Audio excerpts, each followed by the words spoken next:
Let's go back down to Canberra now, though, and catch up with the Tasmanian Senator Eric Abetz. Eric, thanks for joining us. Pleasure.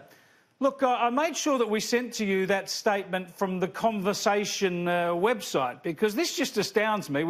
I know the Conversation got government money early on. I don't know whether it still gets government money, but it certainly, through the universities, has a lot of taxpayers' support. And here it is, saying people it deems, or how it works out who's a denier and who's a sceptic is beyond me, but the people it deems are not running the correct lines, I suppose, on climate change, will be locked out of its account. What can you do about it?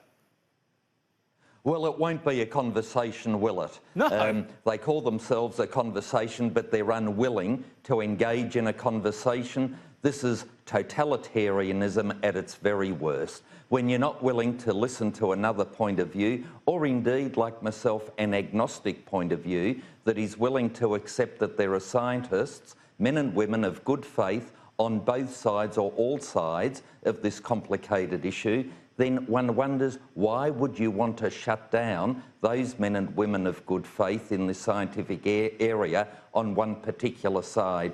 And you know, there are some fundamental questions to be asked. What is the norm? Greenland wasn't called Greenland because it was covered with ice. So was the norm, when it was Greenland, highly fertile, highly productive in agricultural products, or is the norm being covered with ice? Now, these are legitimate questions for scientific pursuit, and we should be allowing a conversation. So to call themselves the Conversation is in fact, and now with this new rule, is to in fact deny their very title and their very reason for being. It absolutely flies in the face of not just freedom of speech, but academic freedom and normal intellectual engagement, because as you've hinted at there with that example, there are so many fundamental questions on climate, and that is the extent to which, of course, humans are affecting climate change, the extent then to which you would want to choose the climate. As you say, it's always changing. So do we decide that it's the climate of last century that's the one that we think is most acceptable and we should be aiming towards? Then, of course, there's the very practical consideration that a lot of scientists will talk about, and that is, even if you accept a role that carbon emissions and other emissions will play, is there any possibility for our actions now to stop the climate change that might have been set in train? And then, of course, there are others, as you say, who suggest that our impact on all this is so infinitesimal that it's pointless. So why wouldn't you just welcome a robust debate around all these various bits of scientific advice, evidence and speculation? Look, the Enlightenment, which so enriched our society and on which our society is built today with all the scientific discoveries, is because there were men and women willing to say that today's orthodoxy might be tomorrow's heresy, or yesterday's heresy becomes today's orthodoxy. And you can just imagine the people running the conversation being around in Galileo's time and ensuring that people like him were put to the gallows or imprisoned for, suggesting, for example, that the world might be round and not flat. All those sorts of things. It really defies any analysis, any justification to shut down a conversation in this very vexed area, especially in circumstances where some of the European countries are now slowly having a rethink on some of these issues, and to lock away any discussion is to do themselves professionally a great disservice, but even more importantly to their readership and followers a great disservice, to deny them the opportunity of reading differing points of view and making up their own mind. Well, even their statement was so unscientific because it used an emotive and ridiculous term like destroy the planet, and it also mocked scepticism, which is the very foundation of scientific endeavour. Do you know whether the Conversation still receives direct government funding, or certainly, I assume it gets indirect funding through universities?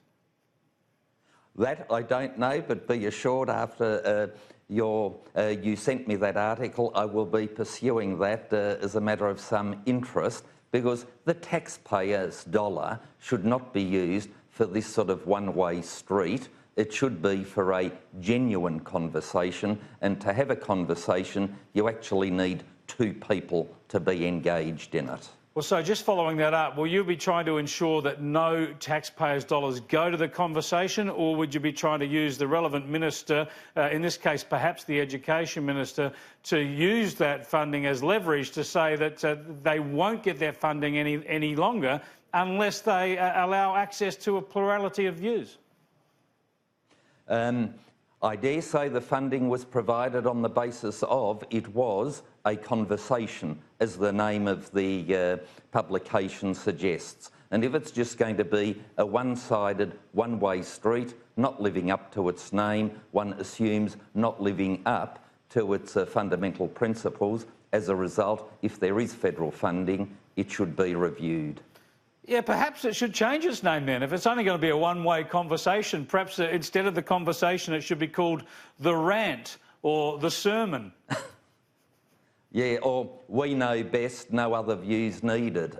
Highly arrogant, highly totalitarian, and it's not what we would want in our academic institutions, within our society, because we have come to where we are today because we've been able to celebrate, accommodate and acknowledge alternate points of view, pick and choose and decide for ourselves that which is right and proper to progress, rather than to say, well, once upon a time it was determined the earth was flat, we will not countenance any views, any scientific knowledge, any observations that might suggest otherwise. That's not the way that our society has worked, nor will it, might I add, and that is why this sort of totalitarianism has to be called out for what it is and set aside and allow the flourishing of ideas, alternate points of view, so that people like highly regarded Professor Ridd and others can put their points of view